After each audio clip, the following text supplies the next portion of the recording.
Hi hello welcome to my channel. నేను ఈరోజు అయితే తలంబ్రాల బియ్యం అయితే కలుపుతున్నాను.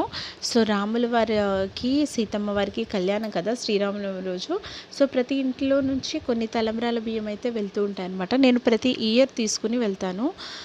అలాగే అమ్మవారికి గాజులు, కొబ్బరికాయ, పసుపు, కుంకుమ, ఇంకా పూలు, పళ్ళు, అగరబత్తీలు కూడా తీసుకుని వెళ్ళడం నాకు మ్యారేజ్ అయినప్పటి నుంచి అలవాటు అయిందనమాట. సో అలాగే ఈసారి కూడా తీసుకుని వెళ్తున్నాను. అలాగే భోజనాల కోసం అని చెప్పేసి 25 కేజీస్ రైస్ అయితే నేను తీసుకుని వెళ్తున్నాను. ఇవి మా పొలంలో పండినవి మాత్రమేనండి, బయట కొనుక్కొచ్చి వేయట్లేదు, మా పొలంలో పండినవి అనమాట. సో నాకు అలా ప్రతి ఇయర్ అలవాటు అయిపోయింది అనమాట వేయడము.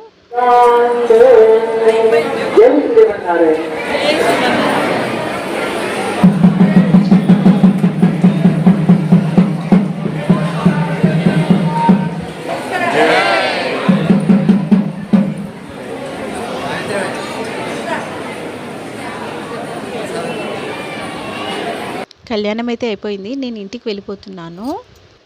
ఇంకా రాముల వారికి సీతమ్మ వారికి వడి నింపిన తర్వాత ఫ్రూట్స్ అయితే అందరికీ పంచారు.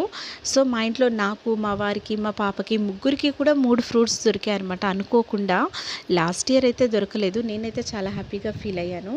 నా వీడియోస్ కనుక మీకు నచ్చినట్లయితే కంపల్సరీగా లైక్ చేయండి, షేర్ చేయండి, ఇంకా